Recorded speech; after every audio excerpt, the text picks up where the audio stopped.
नमस्कार, news India देख रहे हैं आप। देवभूमि की तमाम खबरों के साथ मैं हूं आपके साथ पूजा मोहन पांडे। बुलेटिन की शुरुआत बड़ी और अहम जानकारी के साथ जो कि देहरादून से सामने आ रही है। देहरादून से बड़ी खबर इस वक्त की आपको दे रहे हैं। सीएम पुष्कर सिंह धामी पहुंचे हैं सचिवालय। आपदा प्रबंधन कंट्रोल रूम का जायजा लिया है। सीएम धामी ने अधिकारियों से की है बातचीत। भारी बारिश को लेकर कई जगहों पर नुकसान, पूरी तरह अलर्ट रहने के निर्देश दिए हैं। क्विक रिस्पॉन्स को लेकर अधिकारियों को अलर्ट किया गया है। भारी बारिश को लेकर कई जगहों पर नुकसान की आशंका और कई जगहों पर नुकसान हो भी चुका है। पूरी तरीके से अलर्ट रहने के निर्देश सीएम पुष्कर सिंह धामी की तरफ से, और साफ तौर पर उन्होंने कहा कि रिस्पॉन्स क्विक होना चाहिए। क्विक रिस्पॉन्स टीम, देखिए जो भी संवेदनशील राज्य होते हैं वहां पर क्विक रिस्पॉन्स टीम बनाई जाती है ताकि अगर किसी भी क्षेत्र में किसी तरह की आपदा आती है तो जल्द से जल्द उस पर रिएक्ट किया जा सके।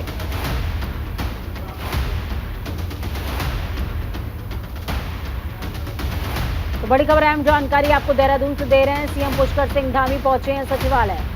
भारी बारिश को लेकर कई जगहों पर नुकसान, पूरी तरीके से अलर्ट रहने के निर्देश।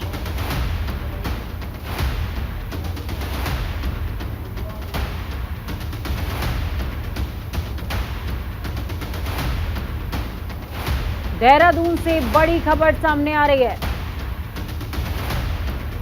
इस बीच हरिद्वार से अहम जानकारी आपको दे रहे हैं। हरिद्वार में लगातार बारिश हो रही है। बड़ी खबर, अहम जानकारी आपको हरिद्वार से दे रहे हैं, जहां पर लगातार बारिश का दौर जारी। बारिश के बाद तालाब में तब्दील हो चुकी हैं सड़कें। बारिश से गंगा का जलस्तर बढ़ गया है। आपदा को लेकर अलर्ट मोड पर है प्रशासन। ऋषिकुल कॉलोनी में पानी भर गया है। लोगों के घरों तक में पानी दाखिल हो गया है। बारिश ने लोगों की मुसीबत बढ़ा दी है। तस्वीरें आपको दिखा रहे हैं। हर जगह जलजमाव की स्थिति, और जलजमाव की वजह से कई जगहों पर जाम जैसी स्थिति भी बनने लगी है। अगले कुछ दिनों तक लगातार बारिश के आसार है। मौसम विभाग ने इस बात की जानकारी दी है। तो देखिए, एक तरफ हमने आपको बताया कि किस तरीके से मुख्यमंत्री पुष्कर सिंह धामी सचिवालय पहुंचे हुए हैं और क्विक रिस्पॉन्स टीम को अलर्ट मोड पर रहने के लिए कहा गया है। दूसरी तरफ उत्तरकाशी, पिथौरागढ़ समेत तमाम ऐसे अन्य जिले भी हैं जहां पर भारी से अति भारी बारिश हो सकती है। इस बीच ऋषिकुल कॉलोनी की तस्वीरें आपकी टीवी स्क्रीन पर, जहां हरिद्वार में गंगा का जलस्तर बढ़ गया है। लोगों को मुसीबतों का सामना करना पड़ रहा है। ग्राउंड जीरो का रुख करेंगे। संजय पुंडी ग्राउंड जीरो से जुड़े हुए हैं हमारे साथ में। संजय, दौर बहुत मुश्किल है लोगों के लिए। गर्मी से निजात तो जरूर मिली है, लेकिन मुसीबत का सबब अभी कम नहीं, क्योंकि सड़कें नदी में तब्दील हो गई हैं। निश्चित तौर पर पूजा, लगातार हम देख रहे हैं कि उत्तराखंड में मानसून ने दस्तक देती है, जिसका लगातार हम देख रहे हैं कि उत्तराखंड के सभी जनपदों में लगातार बारिश ने हालत बद से बदतर कर दी। यानी कहा जा सकता है कि बारिश के जैसे हालात हो गए हैं। अगर बात की जाए तो तमाम जगहों पर जो सड़कें हैं वो पूरी तरह तालाब में तब्दील हो चुकी है। हालांकि अगर हरिद्वार में देखा जाए तो हरिद्वार में लोगों का काफी नुकसान भी हो चुका है। ऋषिकुल की बात की जाए या फिर बहादुराबाद क्षेत्र की बात की जाए तो वहां पर लगातार लोगों के घरों में पानी घुस गया है, जिससे कहीं ना कहीं उनका जो लाखों का सामान था वो कहीं ना कहीं बेकार हो गया है। यानी कहा जा सकता है कि एक और जहां मुख्यमंत्री पुष्कर सिंह धामी लगातार ही जो कंट्रोल रूम है वहां पर नजर बनाए हुए हैं। संजय, अगर हम देखिए, कल से हम खबरें पढ़ रहे हैं, लक्सर क्षेत्र हो गया, इसके अलावा उत्तरकाशी हो गया, पिथौरागढ़ हो गया, अन्य जिले और भी हैं। आज हम हरिद्वार की बात कर रहे हैं तो हरिद्वार में हर की पौड़ी वाला क्षेत्र हो गया, चाहे हम ज्वालापुर की बात कर लें, कनखल की बात कर लें, ये सब नदी के किनारे बसे हुए हैं। ऐसे में क्या इन क्षेत्रों के लिए किसी तरीके की क्विक रिस्पॉन्स टीम वहां पर पहुंची हुई है? लोगों को खाली करने के लिए जगह बोला गया है या किस तरीके की व्यवस्थाएं हैं? देखिए पूजा, लगातार हम देख रहे हैं कि मुख्यमंत्री पुष्कर सिंह धामी लगातार ही सचिवालय पहुंचे और वहां पर जो कंट्रोल रूम है और वहां से पूरे जनपद पे, यानी पूरे उत्तराखंड के जनपदों पे नजर बनाए हुए हैं। और अधिकारियों को उन्होंने साफ कहा है कि क्विक रिस्पॉन्स, यानी अगर कहीं भी आपदा आती है तो उन्हें तुरंत रिस्पॉन्स दिया जाना चाहिए, क्योंकि हम हरिद्वार की स्थिति देख रहे हैं। लगातार पहाड़ों में बारिश हो रही है तो जिसका असर लगातार मैदानी जिलों में दिखाई दे रहा है। यानी जो गंगा का जल स्तर है वो भी पूरी तरह बढ़ गया है और इसके चलते ही लगातार जो जिला अधिकारी हैं धीराज सिंह गबरियाल, वो भी अधिकारियों के साथ बैठक कर रहे हैं और आपदा राहत जो चौकियां हैं वहां पर अलर्ट मोड पर रखा गया है, क्योंकि हम देखते हैं कि जब गंगा का जल स्तर बढ़ जाता है तो वहां के जो गंगा से लगते हुए इलाके होते हैं वहां पर बाढ़ जैसे हालात हो जाते हैं। यही वजह है कि अधिकारियों को क्विक रिस्पॉन्स देने के लिए कहा गया है और हम देख रहे हैं कि लगातार जो अधिकारी है वो खुद लगातार लोगों के बीच पहुंचकर वहां का हालचाल जान रहे हैं। पूजा, संजय, ऐसे में एक और विषय है जो कि जानना जरूरी हो जाएगा और तमाम दर्शक भी मेरे ख्याल में ये बात समझना चाहेंगे। देखिए, जब हम नदियों के प्रदेश का जिक्र कर रहे हैं, देवभूमि का जिक्र कर रहे हैं, तो साइन बोर्ड्स बेहद इंपॉर्टेंट हो जाते हैं, क्योंकि इस समय पे नदी के आसपास के कुछ ऐसे क्षेत्र होते हैं जहां पर फिसलन ज्यादा होती है। कई ऐसे क्षेत्र होते हैं जहां पर जल जमाव इतना ज्यादा होता है कि गहराई का पैरामीटर लोग ले नहीं पाते। तो साइन बोर्ड जो है वो महत्वपूर्ण भूमिका निभाते हैं। क्या इस तरह के कोई प्रबंध अभी तक किए गए हैं या वो प्रबंधन अभी होना बाकी है? देखिए, हम देख रहे थे कि लगातार जिस तरह से प्री मानसून था उसके चलते ही लगातार राज्य सरकार के जो अधिकारी थे वो बैठक कर रहे थे। अगर हरिद्वार की बात की जाए तो यहाँ भी अधिकारियों के साथ तमाम बैठकें की गई थी, क्योंकि विभाग को पता था कि इस तरह के हालात हो सकते हैं। इन्हीं हालातों से निपटने के लिए लगातार हम देख रहे हैं कि जो अधिकारी है वो ग्राउंड जीरो पर है, क्योंकि तहसीलदार की बात की जाए, उप जिला अधिकारी की बात की जाए तो लगातार ग्राउंड जीरो पर पहुंचकर लोगों के हालचाल जान रहे हैं और जिन लोगों का नुकसान हुआ है और जिन लोगों के घर भी टूट गए हैं उनसे कहीं ना कहीं हालचाल जान रहे हैं और उनके रहने का प्रबंध भी कर रहे हैं। यानी कहा जा सकता है कि आपदा से निपटने के लिए जिला प्रशासन पूरी तरह तैयार दिखाई दे रहा है। पूजा, बिल्कुल संजय, मैं आपका रुख वापस से करूंगी, किसी और खबर पर आपकी जरूरत होगी, लेकिन इस बीच तमाम दर्शकों को बता दें कि जब हम देवभूमि का जिक्र करते हैं तो देवभूमि में पुलिसिंग भी दो तरह की होती है। एक वन पुलिस होती है जो कि काम कर रही होती है पहाड़ी क्षेत्रों के लिए, और दूसरी तरफ जो सामान्य पुलिस होती है वो काम कर रही होती है। इस बीच लक्सर से बड़ी खबर सामने आ रही है। लक्सर में झमाझम बारिश का आज दूसरा दिन है। बारिश से तापमान में गिरावट जरूर आई है। गन्ने और जो धान के फसल है उनको फायदा होगा। मौसम विभाग ने जानकारी दी है 26 जून तक बारिश का रेड अलर्ट जारी है। बारिश से चारधाम यात्रा पर भी प्रभाव पड़ेगा।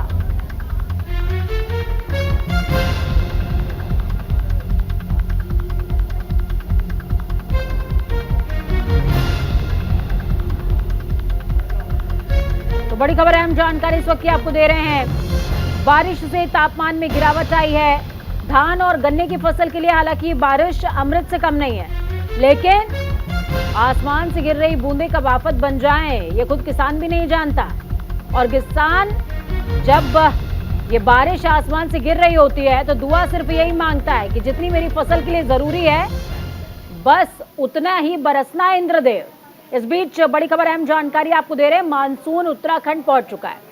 देहरादून सहित हरिद्वार, रुड़की, ऋषिकेश की बात कर लें तो सुबह से ही बारिश चल रही है। उत्तराखंड मौसम का जो पूर्वानुमान है, रेड अलर्ट जारी हो चुका है। 7 जिलों की अगर बात करें तो अगले 24 घंटे भारी बारिश का ऑरेंज अलर्ट जारी है। टिहरी और पौड़ी जिलों में कहीं कहीं तेज बौछारों के साथ बारिश हो रही है। तस्वीरें देखिए, सड़कें हैं या स्विमिंग पूल समझना थोड़ा सा मुश्किल हो जाएगा, लेकिन फिर भी समझिए और गाड़ियों की स्थिति को जान करके ये समझिए कि ये सड़कें ही हैं। और हो सकता है अगर आप मैदानी क्षेत्र में रह रहे हैं तो आप इन स्थितियों के आदी ना हो। पहाड़ी क्षेत्र अगर आप घूमने सिर्फ जाते हो तो आप इन स्थितियों के आदी ना हो, लेकिन यकीन मानिए पहाड़ जितने खूबसूरत नजर आते हैं जिंदगी वहां उतनी ही कठिन होती है। बारिश ज्यादा हो गई तो जो सड़कें हैं वो भर जाएंगी और हिमपात ज्यादा हो गया तो हो सकता है कि हिमस्खलन हो जाए, तो लोगों के लिए मुश्किलें बहुत ज्यादा हैं। इस बीच आपको बता दें कि उधम सिंह नगर का जिक्र करेंगे। काशीपुर में बाढ़ से निपटने के लिए प्रशासन अलर्ट हो गया है। प्रशासन ने अपनी तैयारियां पूरी कर ली हैं। क्षेत्र में 8 बाढ़ चौकी और 2 राहत कैंप्स बनाए गए हैं। 30 जून से 24 घंटे बाढ़ की स्थिति पर नजर रहने वाली है। नदी किनारे रह रहे लोगों को जागरूक कर दिया गया है, लोगों को अलर्ट कर दिया गया है और खतरे को देखते हुए प्रशासन की ओर से लोगों को नदी किनारे से हटाने की तैयारियां कर ली गई हैं।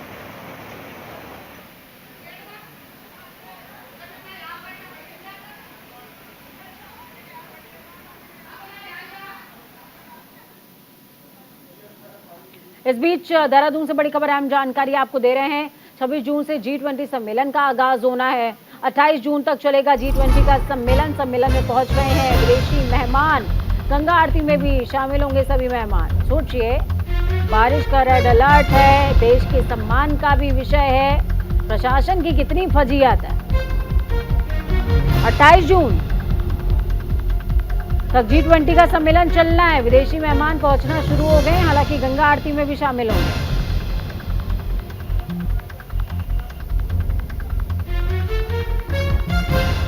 देहरादून से बेहद बड़ी और अहम जानकारी आपको दे रहे हैं। 26 जून से G20 सम्मेलन का आगाज हो जाएगा और 28 जून तक चलेगा G20 का सम्मेलन, जिसके लिए जो विदेशी मेहमान है वो पहुंचना शुरू हो गए हैं। 26 जून यानी कि कल सोमवार से आगाज हो जाएगा।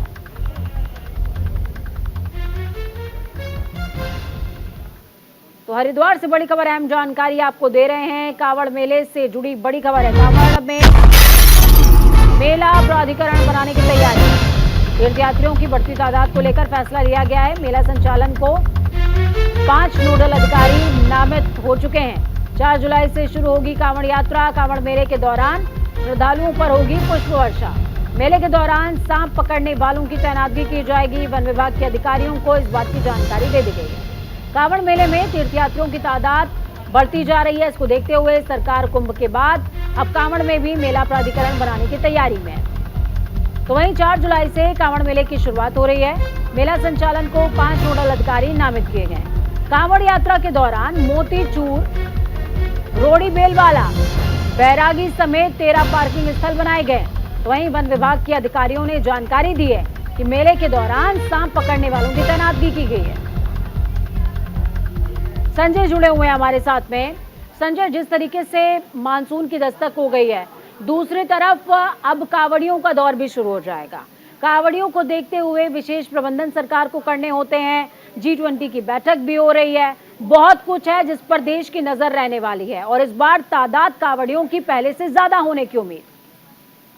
निश्चित तौर पर कांवड़ यात्रा को लेकर हम देख रहे हैं कि लगातार जो राज्य सरकार है वो तैयारी कर रही है, क्योंकि एक ऐसा मेला होता है, इसमें देश के कोने कोने से लाखों करोड़ों जो श्रद्धालु होते हैं वो हरिद्वार पहुंचते हैं और यहीं से गंगा जल भरकर अपने गंतव्य की ओर रवाना होते हैं। हालांकि कांवड़ मेले को देखते हुए लगातार जो अधिकारी हैं वो बैठक कर रहे हैं कि कांवड़ मेले में किसी भी तरह की कोई कमी न रहे, सुरक्षा में किसी भी तरह की कोई चूक न रहे। इसके लिए जो नोडल अधिकारी है वो भी नामित कर दिए हैं। यानी कहा जा सकता है कि जो कांवड़ यात्रा की तैयारी है वो पूरी चरम पर है। 4 जुलाई से कांवड़ शुरू हो जाएगी। इसको लेकर अधिकारी लगातार ही कांवड़ पटरी का निरीक्षण भी कर रहे हैं, क्योंकि इस कांवड़ यात्रा में सभी विभागों के अधिकारी मुस्तैद रहते हैं। उसमें वन विभाग हो या फिर अन्य विभाग हो, सभी अधिकारियों के साथ लगातार बैठक की जा रही है और बैठक में लगातार ही ऐसा ढांचा तैयार करने की कोशिश की जा रही है कि कांवड़ यात्रा में कोई कमी ना रहे। बिल्कुल संजय, मैं एक और विषय आपसे समझना चाहूंगी, क्योंकि देखिए जब भी कांवड़ यात्रा प्रदेश में निकलती है तो अमूमन ट्रैफिक जाम की जो परेशानी है वो भी सामने आती है। तो क्या इस बार ट्रैफिक डाइवर्जन की किसी तरह की कोई व्यवस्था की गई है? क्योंकि मुजफ्फरनगर हो गया, हरियाणा हो गया, तमाम क्षेत्रों से लोग पहुंचते हैं यहाँ पर कांवड़ लेकर के, और उनके लिए व्यवस्थाओं को सुदृढ़ करना सरकार की जिम्मेदारी होता है। निश्चित तौर पर पूजा, कांवड़ यात्रा का जो रोड मैप है उसको लेकर लगातार ही चर्चा की जा रही है, क्योंकि इस बार बीते वर्ष से ज्यादा कांवड़ जो शिव भक्त हैं वो हरिद्वार पहुंचने की संभावना बताई जा रही है। यही वजह है कि इस बार जो रोड मैप है वो एक विशेष प्लान तैयार किया गया है। और जिस तरह से अभी जिक्र कर रहे थे, जब कांवड़ चलती है तो जाम की स्थिति बन जाती है और स्थानीय लोगों को भी काफी दिक्कत हो जाती है। इसको लेकर लगातार जो हरिद्वार के जिला अधिकारी धीरज सिंह गबरियाल वो लगातार अतिक्रमण के खिलाफ अभियान चला रहे हैं, क्योंकि जो अतिक्रमणकारी होते हैं वो अपनी अपनी दुकानों के सामने अतिक्रमण कर देते हैं, तो जिसके कारण कहीं ना कहीं जाम की स्थिति बन जाती है और जो बाहर से आने वाले श्रद्धालु होते हैं उन्हें परेशानी का सामना करना पड़ता है। जिस तरह से हम लगातार देख रहे हैं कि हरिद्वार जिले में एक अतिक्रमण को लेकर विशेष अभियान चलाया जा रहा है और इस अभियान का मुख्य रूप से जो फायदा होना है वो कांवड़ यात्रा में होना है। कांवड़ यात्रा को लेकर भी ये अतिक्रमण अभियान है वो लगातार चलाया जा रहा है। पूजा, बहुत शुक्रिया संजय हमारे साथ जुड़ने के लिए, अहम जानकारी साझा करने के लिए। तो संजय जुड़े हुए हैं हमारे साथ में, जिन्होंने साफ तौर पर बताया आपको कि किस तरीके से कांवड़ियों के लिए तमाम व्यवस्थाएं की गई हैं। दूसरी तरफ हरिद्वार की सफाई व्यवस्था को पटरी पर लाने के लिए नगर निगम बोर्ड पूरी तरीके से मुस्तैद नजर आ रहा है। बजट बैठक में अहम प्रस्ताव पर मोहर लगी है। अब शहर के हर वार्ड में 5 सफाई कर्मियों की तैनातगी की जाएगी। 15,000 रुपए प्रति महीने पर इन सफाई कर्मचारियों की भर्ती आउटसोर्स से होगी, जिससे नगर निगम के सभी 60 वार्डों में सफाई व्यवस्था में सुधार आएगा। साथ ही 300 बेरोजगारों को भी रोजगार मिल सकेगा।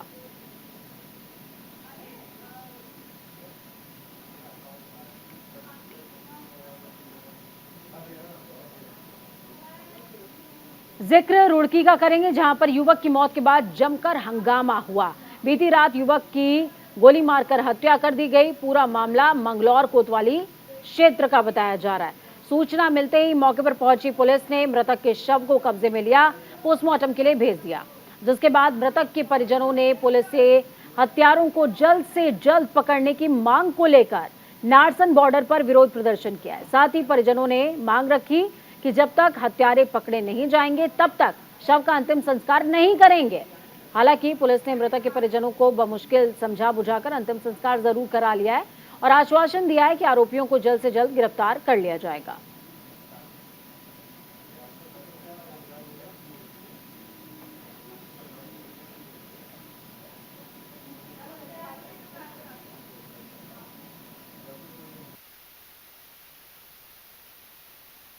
ये दरअसल कल एक मर्डर हुआ था शाम के टाइम पे, करीब 8-9 बजे के आसपास।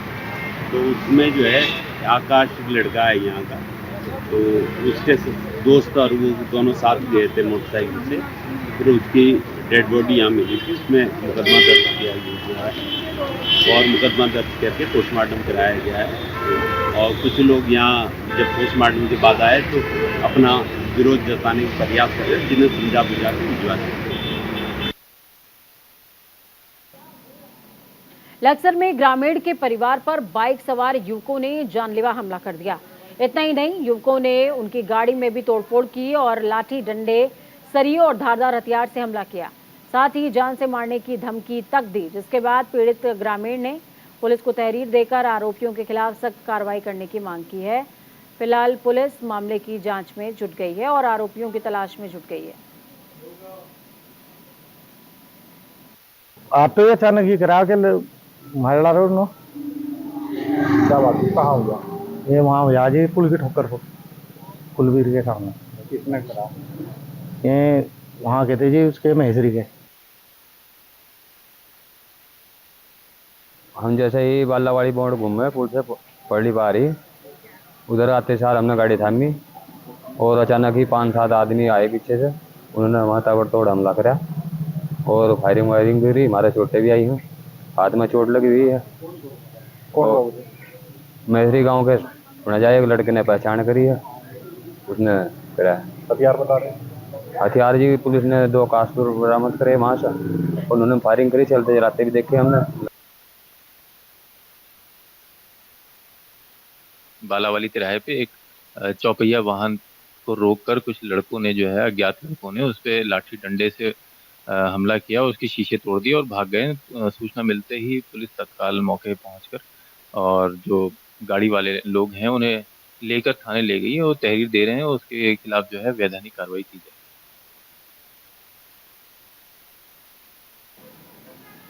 तो इस बीच देहरादून से नई दिल्ली आ रही तेज रफ्तार शताब्दी एक्सप्रेस की चपेट में आकर 2 युवकों की दर्दनाक मौत हो गई है। सूचना मिलते ही मौके पर पहुंची जीआरपी पुलिस, आरपीएफ के कंपनी कमांडर सहित कोतवाली पुलिस और मृतक युवकों के शवों को कब्जे में लेकर पोस्टमार्टम के लिए भेज दिया है। दरअसल दोनों युवक रेलवे ट्रैक पर अपने मोबाइल फोन से सेल्फी ले रहे थे। इसी दौरान 140 किलोमीटर प्रति घंटे की रफ्तार से शताब्दी एक्सप्रेस की चपेट में आने से दोनों की ट्रैक पर कटकर मौत हो गई। घटनास्थल से मृतकों के मोबाइल फोन भी मिले हैं। फिलहाल पुलिस मामले की जांच कर रही है।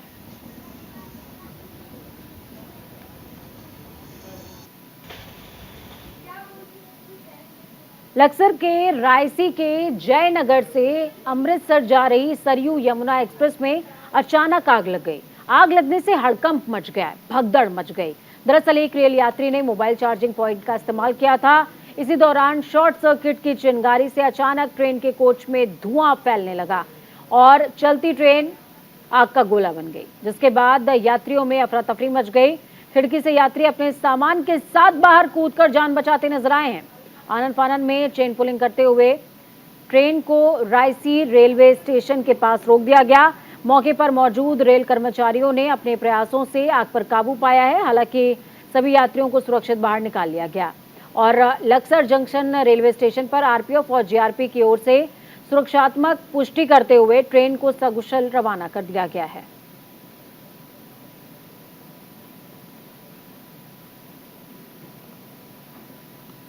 तो देवभूमि की खबरों के सफर में बुलेटिन में यहीं तक, लेकिन बुलेटिन के उस पार ताजा अपडेट्स के लिए देखते रहिए न्यूज़ इंडिया, क्योंकि हमें राष्ट्र की आवाज।